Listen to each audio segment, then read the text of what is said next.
दमोह जिले के सिंग्रामपुर में हुई मोहन कैबिनेट की बैठक में कई अहम प्रस्तावों पर मुहर लगाई गई। सीएम मोहन यादव की अध्यक्षता में हुई कैबिनेट की बैठक में किसानों को 0% की दर से ऋण देने का फैसला किया गया, जबकि मध्य प्रदेश में इस बार का दशहरा भी रानी दुर्गावती के नाम से मनाया जाएगा। इसके अलावा सीएम मोहन यादव ने लाडली बहनों को एडवांस खुशी देते हुए लाडली बहना योजना की 17वीं किस्त जारी कर दी है। इस बार महिलाओं के खाते में 10 की बजाय 5 तारीख को ही 1250 की राशि खाते में पहुंच जाएगी। बता दें कि अक्टूबर के महीने में कई अहम त्योहार हैं, ऐसे में सरकार ने पहले ही किस्त जारी कर दी है। मंत्री जी ने पहले ही दिन लोक माता अहिल्याबाई जी के उस पुरातन शस्त्रागार से पूजन करके एक घोषणा की है कि दशहरा इस बार लोक माता अहिल्याबाई के नाम पर होगा और सभी मंत्री या तो अपने प्रभार के जिले में होंगे या अपनी विधानसभा में होंगे। हमारे सभी विधायक और सांसद जिला मुख्यालय में जहां भी शस्त्रागार होगा वहां जाकर दशहरा का पूजन करेंगे और ये दशहरा लोक माता अहिल्याबाई को समर्पित होगा।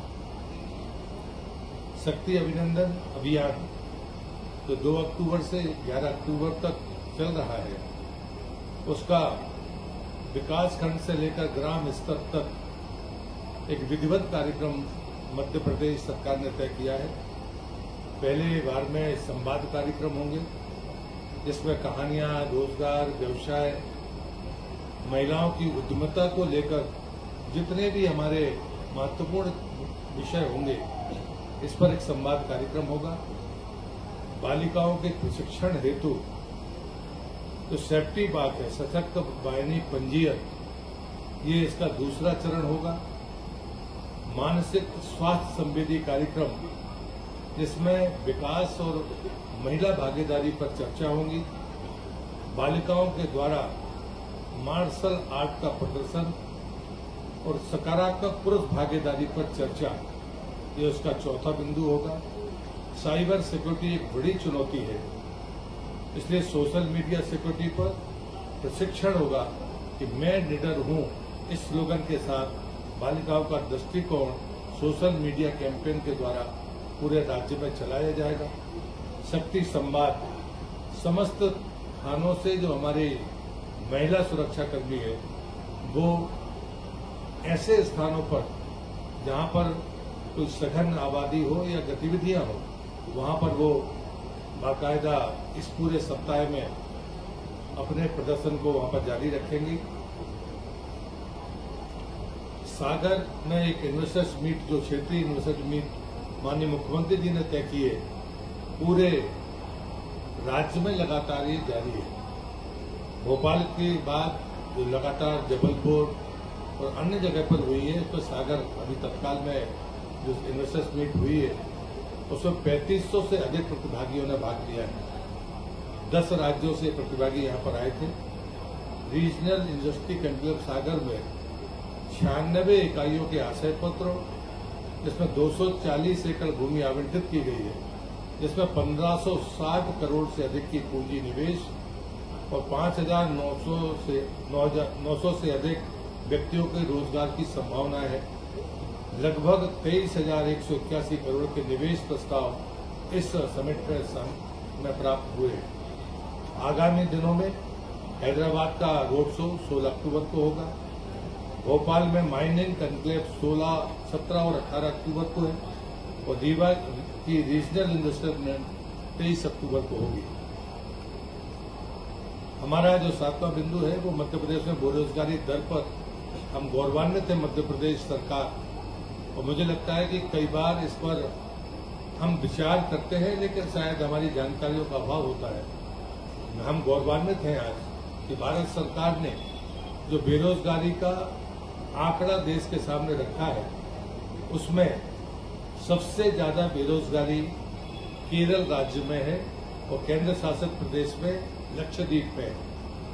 केरल में बेरोजगारी दर 29.9% है और केंद्र शासित लक्षद्वीप में 36.2% है और जो राष्ट्रीय स्तर पर इसका औसत है वो 10.2% है। लेकिन मध्य प्रदेश सबसे नीचे कुल 2.6% बेरोजगारी दर के साथ हमने जो सफलता अर्जित की है, आज हम सबके लिए आज के दिन को मैं मानता हूं कि ये आंकड़ा हम सबको गौरवान्वित करता है। इस बात के लिए भी मैं माननीय मुख्यमंत्री जी का आभारी हूं। आज हमारी 3 स्कीमों में हम यहाँ पर खाते में पैसा डाल रहे हैं, तो माननीय मुख्यमंत्री जी अभी काम कर ही रहे हैं। लाडली बहना योजना के अंतर्गत अक्टूबर माह 2024 की राशि 1574 करोड़ अभी सिंगल क्लिक से आज के ही दिन डाली जा रही है। सामाजिक सुरक्षा पेंशन 332 करोड़ आज ही सिंगल क्लिक से ये जा रही है। प्रधानमंत्री उज्ज्वला योजना अंतर्गत समस्त एलपीजी गैस कनेक्शनधारी उपभोक्ताओं तथा गैर पीएम उज्ज्वला योजना श्रेणी की लाडली बहना लाभार्थियों को जून 2024 की जो गैप की राशि है 28 करोड़, वो भी आज सिंगल क्लिक से डाली जा रही है। विजन डॉक्यूमेंट के लिए आज माननीय मुख्यमंत्री जी ने कहा है कि 1 वर्ष के भीतर जो भी काम जिनके क्षेत्रों में और जिलों में हुए हैं उसका विजन डॉक्यूमेंट के साथ उसका जनता के सामने प्रस्तुत करें, ताकि हमारी इस काम करने की गति का जनता जनार्दन को पता हो सके। आज हमारे नए मुख्य सचिव की उपस्थिति में पहली कैबिनेट की बैठक थी। 1989 बैच के आईएएस जो भारत सरकार में भी बड़े महत्वपूर्ण पदों पर रहे हैं, राज्य के तमाम विभागों को उन्हें संभाला है, उनकी आज पहली कैबिनेट में उनकी उपस्थिति थी। माननीय मुख्यमंत्री जी सहित मंत्रिपरिषद ने उनको शुभकामनाएं दी हैं और हमारी पूर्व मुख्य सचिव जिन्हें 10 माह तक इस राज्य में मुख्य सचिव के तौर पर काम किया है, उनके प्रति भी आभार व्यक्त किया गया है मंत्रिपरिषद के द्वारा। आज वीरांगना रानी दुर्गावती की जन्म जयंती के दिन जो हमारी एक महत्वपूर्ण योजना है, उसका नाम रानी दुर्गावती जी के नाम से श्री अन्न प्रोत्साहन योजना। इसमें प्रति हेक्टेयर 3900 रुपये की अतिरिक्त राशि किसान को दी जाएगी और इसका रकबा बढ़ाने का फैसला भी जो लक्ष्य है वो 1 लाख हेक्टेयर तक पहुंचाने का आज फैसला किया है। इसमें कोदो, कुटकी और रागी जैसी चीजें उत्पादन के महत्व को बढ़ाने के लिए इस योजना में दिया है, लेकिन ये वीरांगना रानी दुर्गावती के नाम पर श्री अन्न प्रोत्साहन योजना है। दूसरा, मध्य प्रदेश में जो हमारा मिलेट का जो उत्पादन है वो लगातार बढ़ रहा है और मध्य प्रदेश ने उसको अपना अव्वल स्थान प्राप्त किया है।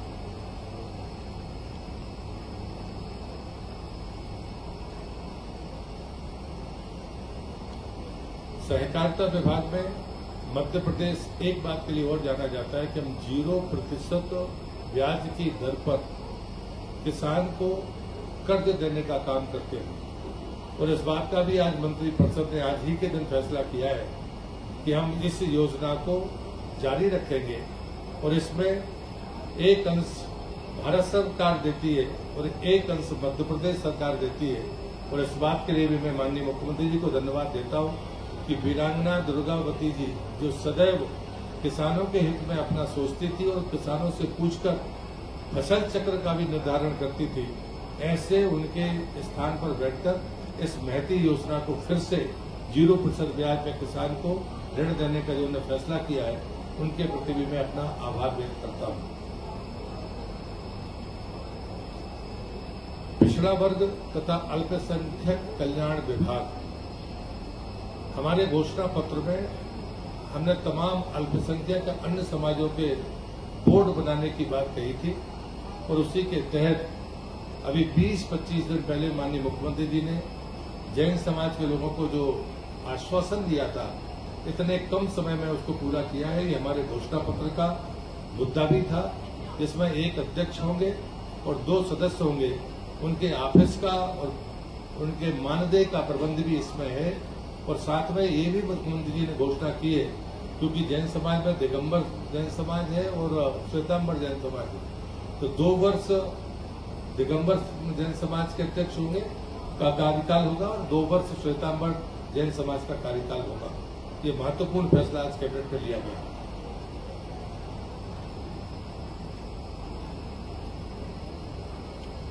लोक स्वास्थ्य एवं चिकित्सा शिक्षा विभाग नर्सिंग महाविद्यालयों में हमारी 2 श्रेणियां थी। पहले मध्य प्रदेश सरकार ने चिकित्सा विभाग को और शिक्षा विभाग, चिकित्सा शिक्षा विभाग को एक ही मंत्रालय कर लिया, एक मंत्रालय बना दिया था। अब फिर से इसमें जो हमारी शासकीय संस्थाएं थी उसमें 6 स्वशासी संस्थाएं थी, बाकी शासकीय महाविद्यालय थे। इन दोनों का डेजिग्नेशन शासकीय महाविद्यालय ही कर दिया गया है ताकि एक प्रकार से उनको संबोधित किया जा सके।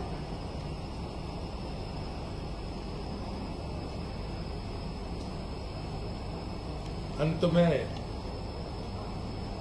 हमारे जो दमोह के लोग होंगे, वैसे तो राज्य के लिए भी ये बहुत महत्वपूर्ण है कि दमोह जिले में एक हवाई पट्टी है जिसका राजस्व का जो टाइम था लीज का वो समाप्त हो गया और अब वो मध्य प्रदेश सरकार की संपत्ति है।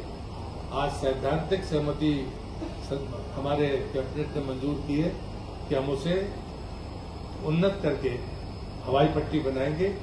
इस बात के लिए भी मैं माननीय मुख्यमंत्री जी को धन्यवाद देता हूं। दूसरा, रानी दुर्गावती संग्रहालय मदन महल किले के चारों तरफ जो पहाड़ी है उसको भव्य रूप से बनाने का फैसला मध्य प्रदेश सरकार ने किया है। साथ में चूंकि सारी चीजें उसमें जुड़ जाएं, उसके और भी विस्तार तरीके से विचार हो, इसमें माननीय मुख्यमंत्री जी की अध्यक्षता में एक समिति बनी है ताकि सारी बातों को उसमें दिया जा सके। उसमें हमारे स्थानीय मंत्री माननीय श्री राकेश सिंह जी, हमारे जनजातीय मंत्री माननीय विजय शाह जी, उसमें मेरा भी नाम है और यहाँ पर्यटन मंत्री धर्मेंद्र लोधी जी ये समिति के सदस्य होंगे। और ये समिति ये तय करेगी कि वास्तव में उस उतने लंबे चौड़े क्षेत्र में किस प्रकार से डेवलपमेंट हो ताकि वीरांगना रानी दुर्गावती जी के उन तमाम व्यक्तित्व को निखारा जा सके, चाहे वो न्याय से जुड़ा हो, चाहे वो जल प्रबंधन से हो, चाहे उनकी प्रशासनिक क्षमता हो, चाहे वो किसान कल्याण की उनकी मनोवृत्ति हो। जितने भी प्रकार के उनके फैसले हैं वो सब उस संग्रहालय में दिखें जो ओपन होगा, जिसमें सभी प्रकार की सुविधाएं होंगी, जिसमें थिएटर भी होगा, ओपन थिएटर भी होगा, जितने प्रकार के अनाज के या जनजातियों की रहन सहन की जितनी भी विधियां हो सकती हैं वो सब वहां पर मौजूद हो। इस बात के लिए माननीय मुख्यमंत्री जी की अध्यक्षता में इस समिति का निर्माण किया है ताकि वो जल्दी इस बात को आगे बढ़ाकर उसको भव्यता और दिव्यता प्रदान कर सके।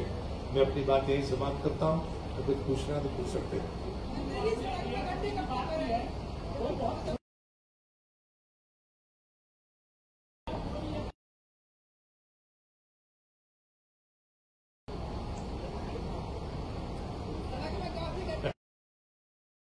रिपेयरिंग में शुरू हुई, बाकी एनएच बना ही देगा। धन्यवाद दें।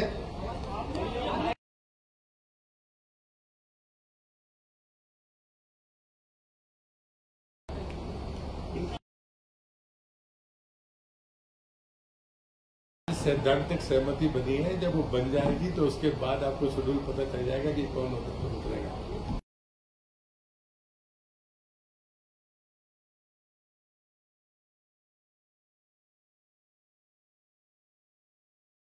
आज का दिन तो पूरी तरह से वीरांगना रानी दुर्गावती जी के लिए समर्पित है और इसलिए जितनी भी योजनाएं या जितना हम कर सकते थे हमने आज श्रद्धा के सुमरन के चरणों में अर्पित किए।